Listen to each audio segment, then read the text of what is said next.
Yosh, bienvenue sur Manga Corp. Aujourd'hui, on découvre Classroom for Heroes.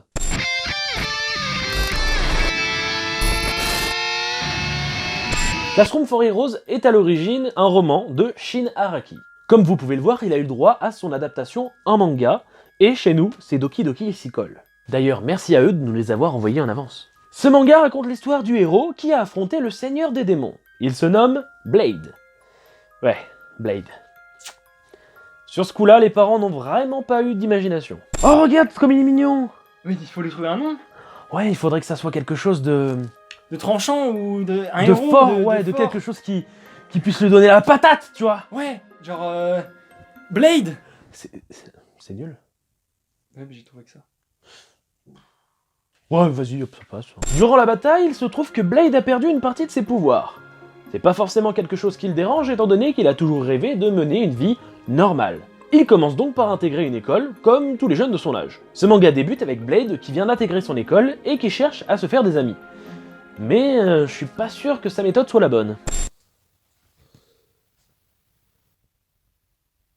Mais qu'est-ce que c'est? Moi, c'est Blade! Moi c'est Julien. Moi, c'est Blade! J'avais compris. Tu veux être mon ami? Eh bien non. Il faut savoir que l'école qu'a intégré Blade n'est pas une école comme les autres, c'est l'Académie Rosewood. Une école qui a pour vocation de former les futurs héros. Le seul souci, c'est que même si Blade a perdu une partie de ses pouvoirs, il n'en reste pas moins surpuissant. Eh Blade, ça te dirait d'entraîner avec moi? Oh ouais, ça serait trop bien! Je les ai tous tués.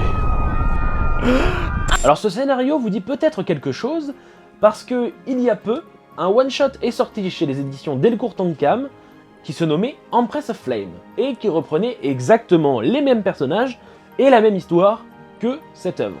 En effet, c'était sans doute un test pour voir si le manga allait marcher, et effectivement, il a marché, c'est donc pour ça que la série s'est lancée. Par contre, la personne en charge des dessins a changé, et ça se voit vraiment. Sur Empress of Flame, c'était plus mature, un peu plus dur et limite plus réaliste. Là, on est vraiment parti dans du fantasy, plus doux et vraiment manga. Évidemment, les dessins restent beaux, ils sont pas incroyables, c'est sûr, ils restent basiques, hein. C'est un manga, c'est vraiment un dessin de manga, c'est ni trop bon, ni trop mauvais, ça va. En ce qui concerne l'histoire, vous l'avez compris, c'est extrêmement classique. On part sur un monde fantasy, un héros, un roi démon, une école, donc un potentiel harem, et un héros naïf. Alors effectivement, ça n'en fait pas un mauvais manga, dans sa forme, il est plutôt bon. On accroche bien à l'univers, bon c'est vrai, il y a beaucoup plus compliqué comme univers, mais on s'y accroche quand même. Les personnages sont plutôt attachants, ils se développent petit à petit et ça reste agréable malgré qu'ils soient assez clichés. En gros c'est un manga hyper classique, mais qui respecte bien les codes. On a des personnages travaillés, du moins un minimum, avec un fond de personnalité. On a une histoire pas trop compliquée qui reste dans le vif du sujet, et on s'ennuie pas, et c'est le plus important. Alors si vous aimez les histoires de fantasy et que le cliché ne vous dérange pas, je vous conseille cette œuvre. Si vous l'avez déjà lu, n'hésitez pas à me le mettre en commentaire. Moi je vous dis à la prochaine sur Manga Corp. C'était Taku, et Yosh!